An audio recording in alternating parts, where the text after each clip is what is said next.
Alarm વાગ્યું અને તોરલની આંખ ખુલી. સવારના 6 વાગ્યા હતા.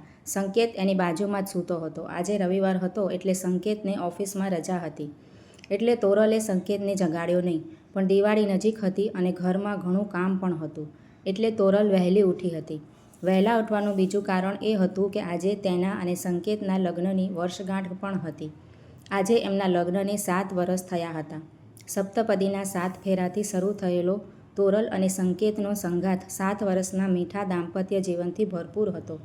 તોરલ અને સંકેત નસીબદાર હતા કે તેમણે જીવનમાં જેમને ચાહ્યા હતા તેમને જ જીવનસાથી તરીકે મેળવ્યા હતા. બાળપણમાં જ માતા પિતાની છત્રછાયા ગુમાવનાર તોરલ મામા મામીના ઘરે ઉછરી હતી.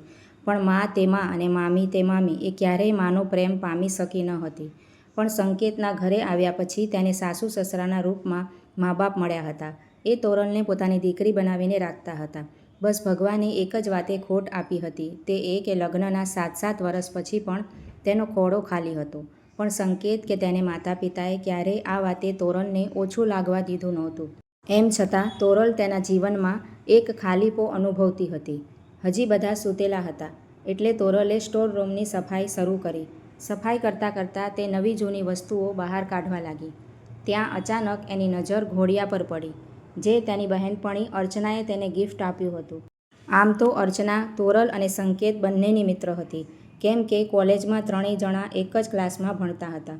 કોલેજ પૂરી કર્યા પછી સંકેત અને તોરલ લગ્ન કરવા માંગતા હતા. સંકેતનો પરિવાર તો આ લગ્નથી રાજી હતો પણ તોરલના મામા મામીને આ સંબંધ મંજૂર ન હતો. તેની મામી તેના લગ્ન તેના ભાઈ સાથે કરાવવા ઈચ્છતી હતી અને તોરલ એ માટે રાજી ન હતી. એટલે કોલેજ પૂરી કર્યા પછી સંકેત અને તોરલે કોર્ટ મેરેજ કર્યા હતા. અર્ચનાએ તેમને આ કામમાં પૂરો સાથ સહકાર આપ્યો હતો. જ્યારે લગ્નના 6 મહિના પછી તોરલને પ્રેગ્નન્સી રહી હતી એ જ વખતે અર્ચનાને એક મલ્ટીનેશનલ કંપનીમાં જોબ મળી ગઈ હતી અને તેનું પોસ્ટિંગ કેનેડા ખાતે થયું હતું. કેનેડા જતાં પહેલાં અર્ચના સંકેત અને તોરલને મળવા આવી ત્યારે આવનારા નાના બાળક માટે એ આ ઘોડિયું તોરલ અને સંકેતને ભેટ આપીને ગઈ હતી. જો કે તેનો તોરલ સાથેનો ફોન કોન્ટેક્ટ ચાલુ જ હતો. પણ થોડા સમય બાદ તોરલને નડેલી ગંભીર બીમારીમાં તેની પ્રેગ્નન્સી મિસ થઈ ગઈ હતી. ત્યારથી માંડીને આજ સુધી તેને ફરી પ્રેગ્નન્સી રહી જ નહીં અને ઘોડિયું પણ ખાલી જ પડ્યું સ્ટોર રૂમમાં સ્થાન પામી ગયું. આજે અચાનક ઘોડિયાને જોઈને તોરલને અર્ચનાની યાદ આવી ગઈ. સાથે સાથે પોતાના દુર્ભાગ્ય પર રડવું આવી ગયું. એટલામાં જ સંકેત જાગ્યો અને તોરલને શોધતો સ્ટોર રૂમ સુધી આવી પહોંચ્યો. તેણે આવીને જોયું તો તોરલ ઘોડિયા પર હાથ ફેરવતી રડી રહી હતી. તે આખી વાત સમજી ગયો અને તોરલને પોતાની સાથે સમજાવતો બહાર ડ્રોઈંગ રૂમમાં લઈ આવ્યો. તેને સોફા પર બેસાડીને પાણી આપ્યું અને શાંત કરી. થોડો સમય પસાર થયો અને જમવાનો ટાઈમ થયો. આખું ફેમિલી ડાઇનિંગ ટેબલ પર ગોઠવાયું. એ જ વખતે તોરલે તેના સાસુ સસરાને ઉદ્દેશીને એક વાત કરી. મમ્મી, મને જીવનમાં સાચા મા બાપનો પ્રેમ નથી મળ્યો પણ તમે મને સગા મા બાપથી પણ વિશેષ પ્રેમ આપ્યો છે અને એ કહું છું કે બદલામાં તમને કશું આપી શકતી નથી. છતાં તમે લોકોએ ક્યારેય મને કોઈ કડવા વેણ કીધા નથી. સંકેતના મમ્મી બોલ્યા, બેટા એ તો ભગવાનના હાથની વાત છે. એમાં તારો કોઈ વાંક નથી. તું તારી જાતને શું કામ દોષી માને છે? આ અમારે જો ભગવાને એક સંકેત જ આપ્યો હતો. મને અને સંકેતના પિતાને એક દીકરીની ખૂબ આશા હતી. તે ભગવાને ન જ આપી. પણ આજે જો મને તારા જેવી પુત્રવધુ આપીને દીકરીની ખોટ તેણે પૂરી કરી દીધી છે. એટલે ભગવાન પર ભરોસો રાખ બેટા, સૌ સારાવાના થશે. આ સાંભળી તોરલ બોલી કે નહીં મમ્મી, મારાથી આ ઘરની આવી દશા જોવાતી નથી. એટલે મેં નક્કી કર્યું છે કે હું સંકેતના બીજા લગ્ન કરાવીશ. આ સાંભળીને બધાની આંખો ફાટી ગઈ. સંકેત તો રીતસર ઊભો જ થઈ ગયો. તું આ શું બોલે છે તોરલ? એ ક્યારેય શક્ય નથી. તારા હોતા હું બીજી કોઈને પત્ની તરીકે ક્યારેય સ્વીકારી નહીં શકું. તો મારા મરી ગયા પછી તો બીજી સ્વીકારશો ને? ભલે એમ તો એમ પણ હવે મારા માતા બનવાના કોઈ સંકેત દેખાતા નથી અને હું આ ઘરની આવો સાપ નહીં વેઠવા દઉં. કહેતા તોરલ એકદમ ઊભી જ થઈ ગઈ. આ સાંભળીને બાકીના બધા ઊભા પણ થઈ ગયા. તેમણે તોરલને સમજાવવાનો ખૂબ પ્રયત્ન કર્યો પણ તે સમજવા તૈયાર ન હતી. ધીમે ધીમે દિવસો પસાર થવા લાગ્યા અને તોરલની માંગણી જીદ બનવા લાગી. રોજ જમતી વખતે ડાઇનિંગ ટેબલ પર તોરલ સંકેતના બીજા લગ્નનું પારાયણ શરૂ કરી દેતી. સંકેતે તેને ખૂબ સમજાવી, તોરલ, બીજી કોઈ આવશે તે તને અને મને સાથે નહીં રહેવા દે. શું કામ જાતે કરીને તારા જીવનમાં દુઃખ લાવવા માગે છે? માની જા, જીદ છોડી દે. પણ તોરલની જીદ દિવસે દિવસે વધતી જ ગઈ. એની જીદથી થાકીને સંકેતના માતા પિતા સંકેતના બીજા લગ્ન માટે રાજી થયા. પણ સંકેત કોઈપણ સંજોગોમાં બીજા લગ્ન માટે તૈયાર ના હતો.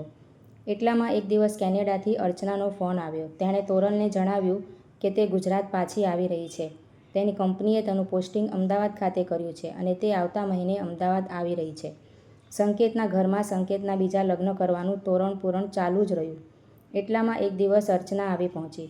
ત્રણેય મિત્રો ઘણા સમય પછી મળીને ખૂબ રાજી થયા. જોબ ટ્રાન્સફર થઈ હતી એટલે અર્ચનાને થોડા દિવસનું મિની વેકેશન મળ્યું હતું. તોરલે તેને થોડા દિવસ પોતાની સાથે જ રોકાઈ જવાનો આગ્રહ કર્યો. અર્ચના તોરલના આગ્રહને નકારી ના શકી. ધીમે ધીમે અર્ચનાને પણ તોરલે આદરેલી જીદની ખબર પડી ગઈ. એકવાર રાત્રે જમ્યા પછી તોરલ અને અર્ચના બે બહેનપણીઓ ધાબા પર હવા ખાવા બેઠી હતી. વાતો વાતોમાં તેઓ કોલેજની જૂની વાતોમાં ખોવાઈ ગયા. તોરલે અર્ચનાને પૂછ્યું, અર્ચના, તે હજી સુધી લગ્ન કેમ ના કર્યા? તોરલના આવા સવાલથી અર્ચના સાવ ડઘાઈ ગઈ. જે ગમતું હતું તે મળ્યું નહીં અને જે મળે છે તે ગમતું નથી, એવો જવાબ આપી તેણે વાત ઉડાડી દીધી. અર્ચનાની ગમવાવાળી વાત સાંભળીને તોરલને કંઈક યાદ આવ્યું. એ તોરલ, કોલેજમાં જ્યારે પહેલીવાર મેં તને મારા અને સંકેતના પ્રેમની વાત કરી હતી ત્યારે તું પણ મને કોઈ વાત કરવાની હતી ને, તારા ગમતા પાત્રની. પછી મારા અને સંકેતના કોર્ટ મેરેજના ચક્કરમાં હું એ વાત સાવ ભૂલી જ ગઈ. ચાલ આજે કહી દે, કોણ હતો તારા સપનાનો રાજકુમાર? આ સાંભળીને અર્ચના હસી પડી. વાહ તોરલ, તને આટલા વર્ષો પછી પણ એ અધૂરી વાત યાદ છે. પણ જવા દે એ વાતોને. વીતેલી વાતોને યાદ કરવાનો કોઈ અર્થ નથી, એમ કહી અર્ચનાએ વાત ઉડાડી દીધી. થોડા દિવસ પછી અર્ચનાની કંપનીએ તેના રહેવા માટે ફ્લેટની વ્યવસ્થા કરી. અર્ચનાએ હવે નવા ફ્લેટમાં શિફ્ટ થવાનું હતું. રવિવારના દિવસે તોરલ અને સંકેત અર્ચનાના સામાનને શિફ્ટ કરવામાં હેલ્પ કરવા માટે પહોંચી ગયા. બધી ઘરવખરીનો સામાન પેક થઈ ગયો. બસ ટ્રક આવવાની રાહ જોવાતી હતી. ગરમી સખત હતી એટલે અર્ચના બધા માટે કોલ્ડ્રિંક્સ લેવા માટે ગઈ. તોરલ અને સંકેત પેક કરેલો સામાન ઘરની બહાર લાવી રહ્યા હતા. તોરલ એક જૂની બેગ લઈને ચાલી રહી હતી. અચાનક બેગનું હેન્ડલ તૂટી ગયું અને બેગ જમીન પર પડી ગઈ અને ખુલી ગઈ. બેગમાંથી બધા કાગળિયા બહાર નીકળી પડ્યા. તોરલ એ બધા કાગળ ભેગા કરી રહી હતી. એટલામાં એક ડાયરીમાંથી એક ફોટોગ્રાફ બહાર પડ્યો. તોરલે ફોટો ઉઠાવ્યો. એ ફોટાને જોઈને તોરલ ચમકી જ ગઈ. એ ફોટો બીજા કોઈનો નહીં પણ સંકેતનો જ હતો, એ પણ કોલેજના સમયનો. તોરલ ફોટો હાથમાં લઈને ઊભી થઈ એટલામાં જ અર્ચના કોલ્ડ્રિંક્સ લઈને આવી. તોરલના હાથમાં ફોટો જોઈને અર્ચનાના પણ હોશ ઉડી ગયા. તે તોરલને બધાથી દૂર બીજા રૂમમાં લઈ ગઈ અને સમજાવવા લાગી. જો તોરલ, તું જેવું વિચારે છે એવું કંઈ જ નથી. હા, એ વાત સાચી કે હું કોલેજ સમયમાં સંકેતને ચાહતી હતી, પણ મેં ક્યારેય સંકેત આગળ મારી ચાહતનો ઇજહાર નથી કર્યો. સંકેતને તો આ વાતનો ખ્યાલ પણ નથી. તે દિવસે તું જે ખાસ વાત પૂછતી હતી તે આ જ હતી. હું તને તે દિવસે સંકેત પ્રત્યેની મારી લાગણીની જ વાત કરવાની હતી અને સંકેત સુધી મારા મનની વાત કેમ પહોંચાડવી તેની સલાહ લેવાની હતી. પણ હું તને કહું તે પહેલાં જ તે મને તારા અને સંકેતના પ્રેમની વાત કરી હતી અને મેં પણ જોયું હતું કે સંકેત પણ તને જ ચાહે છે. ત્યારથી માંડીને આજ સુધી મેં ક્યારેય સંકેત વિશે વિચાર્યું પણ નથી. એટલામાં ટ્રક આવીને બધા સામાન ભરવામાં મશગુલ થઈ ગયા. બસ તોરલનું મન ચકડોળે ચઢ્યું. બધા સામાન સાથે અર્ચનાના નવા ફ્લેટ પર ગયા, પણ તોરલ સાથે ન ગઈ. તે પોતાના ઘરે જ રહી. થોડીવાર પછી સંકેત પણ સામાન મુકાવીને પાછો આવ્યો. તે સીધો તોરલ પાસે આવ્યો અને પૂછવા લાગ્યો, તું કેમ સામાન મૂકવા ન આવી?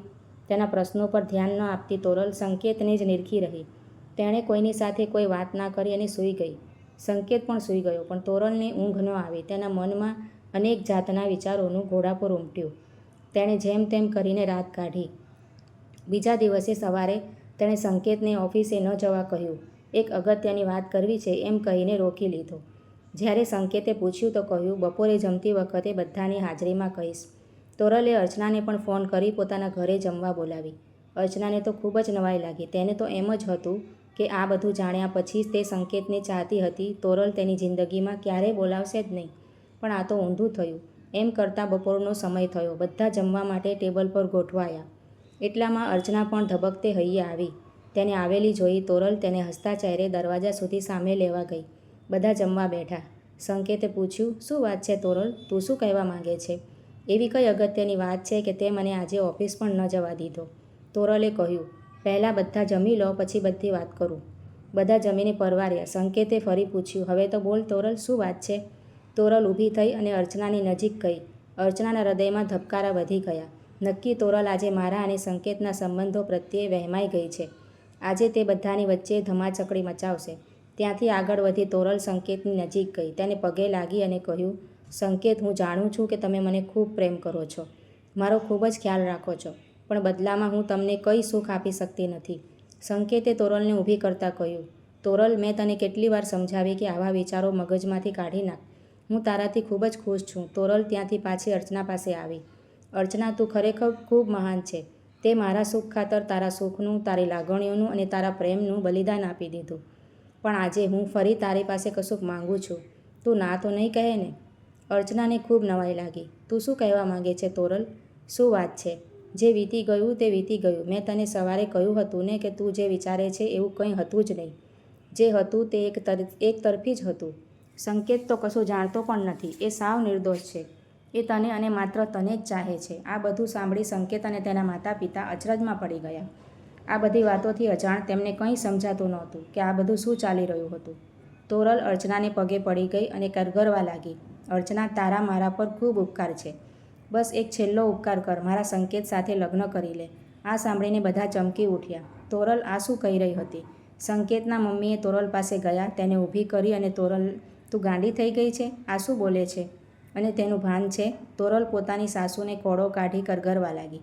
તમે પહેલાં મારી પૂરી વાત સાંભળો, પછી જે કહેવું હોય તે કહો. એમ કહીને તોરલે અર્ચનાની સંકેત પ્રત્યેની લાગણીની બધી વાત બધાને કરી અને કહેવા લાગી, હું તો તમને આ ઘરનો દીપક આપી શકું તેમ નથી અને બીજી કોઈ અજાણી વ્યક્તિ સાથે તમે સંકેતના લગ્ન નહીં જ કરાવો. પણ અર્ચના તો આપણા સૌની પરિચિત છે અને તે સંકેતને ચાહે પણ છે. જો એ સંકેત સાથે લગ્ન કરશે તો અર્ચના, સંકેત અને હું તમે બધા સુખી થશું. અને એટલે જ મેં નક્કી કર્યું છે કે હું સંકેતના બીજા લગ્ન કરાવીશ અને એ પણ અર્ચના સાથે જ. એકવાર અર્ચનાએ મારા માટે બલિદાન આપ્યું છે અને આજે મારો વારો છે. મારે તો કંઈ ગુમાવવાનું પણ નથી, પણ ઉપરથી આ ઘરને પાપા પગલી કરતાં એક બાળકનો કિલ્લોલ મળશે. છેવટે તોરલની જીદ આગળ સંકેત અને તેના માતા પિતાને નમતું જોખવું પડ્યું. એ બધા સંકેતના અર્ચના સાથે બીજા લગ્ન માટે સહમત થયા. હવે માત્ર અર્ચનાના જવાબની રાહ જોવાતી હતી અને ત્યાં જ પોતાના જવાબમાં અર્ચના રડતા હૈયે તોરલને જઈને ગળે વળગી પડી. વર્ષોથી આંખોમાં ધરબાઈ પડેલો અફસોસ ખુશીના આંસુનો ધોધ બની અર્ચનાની આંખોમાંથી વહેવા લાગ્યો. બધાને અર્ચનાનો જવાબ તેના આંસુઓમાંથી જ મળી ગયો અને થોડા સમય બાદ અર્ચના અને સંકેતના લગ્ન થયા. સંકેત અને તોરલે તો કોર્ટ મેરેજ કર્યા હતા, એટલે એમની લગ્નની વિધિ પણ બાકી જ હતી. એટલે એ દિવસે ઇતિહાસમાં ભાગ્યે જોવા મળતી ઘટના બધાએ જોઈ. સંકેતે અર્ચના અને તોરલ સાથે એક જ ચોરીમાં લગ્નના 7 ફેરા ફર્યા. તોરલે જ સંકેત અને અર્ચનાને ઘરના ઉમરોટ પર આરતી ઉતારીને ઘરમાં આવકાર્યા. અર્ચના અને સંકેતના સુહાગરાતની સેજ પણ તોરલે જ તૈયાર કરી અને રાત્રે તોરલ સંકેતની નવી દુલ્હન બનીને આવેલી અર્ચનાના રૂમ સુધી હસતા મોઢે મૂકી આવી. લગ્ન પછી તોરલ અને અર્ચના સંકેતની એક કૃષ્ણની 2 રાધા અને રૂકમણી બનીને રહેવા લાગ્યા. ધીમે ધીમે સમય પસાર થયો અને અર્ચનાને પ્રેગ્નન્સી રહી. તોરલ તો આ વાત જાણીને ઝૂમી જ ઉઠી. તેણે આખી સોસાયટીમાં પેંડા વહેંચાવ્યા. એક દિવસ તોરલ અર્ચનાનો હાથ પકડી પોતાની સાથે લઈ જવા લાગી. અર્ચનાને ખૂબ નવાઈ લાગી. પણ તું મને ક્યાં લઈ જાય છે એ તો કહે. પણ તું આવ તો ખરી. એમ કહેતી તોરલ અર્ચનાને સ્ટોર રૂમમાં લઈ ગઈ અને તેણે જ ભેટ આપેલું ઘોડિયું તેને સોંપતા કહ્યું, આ ઘોડિયું તે જ આપ્યું હતું અને આજે તે જ આ ઘોડિયામાં ઝૂલનારો આપી ઘોડિયાને સાર્થક પણ કર્યું છે. એમ કહેતી તે અર્ચનાના માથાને ચૂમી રહી. અર્ચનાએ 9 મહિને બાલકૃષ્ણ જેવા રૂપાળા દીકરાને જન્મ આપ્યો. જન્મતાની સાથે જ અર્ચનાએ એ બાળકને પહેલાં તોરલના ખોળામાં આપ્યો અને કહ્યું, તોરલ, આ તારો જ દીકરો છે અને તારો જ કહેવાશે. એના પર મારા કરતાં તારો અધિકાર પહેલો અને વિશેષ રહેશે. નાના બાળગોપાલને પોતાના ખોળામાં લઈને તોરલ તો ઝૂમી જ ઉઠી. તોરલે એ નાના મહેમાનનું કેશવ એવું મીઠું નામ આપ્યું. થોડા દિવસો પસાર થયા. 6 મહિનાનો સમય વીતી ગયો. તંદુરસ્ત થતાં અર્ચનાએ પોતાની નોકરી સંભાળી. નાનો કેશવ તો તોરલને ખોળે જ હતો. તેને નવડાવવાથી માંડીને જમાડવા અને સુવાડવા સુધીના બધા જ લાડકોડ તોરલ જ માણી રહી હતી. સંકેતનું ઘર હવે નાના બાળકની ધણકારથી ચહેકવા લાગ્યું. એક દિવસની વાત છે. ઘરના બધા જમવા બેઠા હતા અને એક ટપાલ આવી. ટપાલ અર્ચના માટે હતી. અર્ચનાએ ટપાલ લીધી અને વાંચી. ટપાલ વાંચ્યા પછી તેણે બધાના ચહેરા તરફ નજર નાખી. બધા આશ્ચર્યથી અર્ચનાના ચહેરા તરફ તાકી રહ્યા હતા અને એ જાણવા માટે ઉત્સુક હતા કે શેની ટપાલ હતી. અર્ચનાએ બધાને જણાવ્યું કે તેની ટ્રાન્સફર થઈ છે. કંપનીએ તેને પ્રમોશન આપ્યું હતું અને તેની ટ્રાન્સફર વળી પાછી કેનેડા ખાતે કરી હતી. આ જાણીને બધા નિરાશ થઈ ગયા. બધા અર્ચનાને જોબ છોડી દેવા સમજાવવા લાગ્યા, પણ અર્ચનાએ ભવિષ્યનો લાભ સમજાવીને બધાને મનાવી લીધા. ઘરમાં એક પ્રકારની ઉદાસી છવાઈ ગઈ, કેમ કે અર્ચનાની સાથે નાનો કેશવ પણ બધાથી દૂર થઈ જવાનો હતો. એમ કરતાં અર્ચનાનો જવાનો દિવસ આવી ગયો. બધા અર્ચના અને નાના કેશવને એરપોર્ટ પર મૂકવા માટે ગયા. ફ્લાઇટનું એનાઉન્સમેન્ટ થયું. અર્ચના ઊભી થઈ. પણ આ શું? તે વિમાન તરફ જવાને બદલે તોરલ તરફ આવવા લાગી. તેણે કેશવને તોરલના હાથમાં મૂક્યો અને કહ્યું, તોરલ, ભલે કેશવને જન્મ મેં આપ્યો, પણ એની ખરી માં તો તું જ છે. એ તારો છે અને તારો જ રહેશે. હું એની દેવકી છું, પણ એની જશોદા તો તું જ છે. આ જોઈને તોરલની આંખો હર્ષના આંસુઓથી છલકાઈ ગઈ.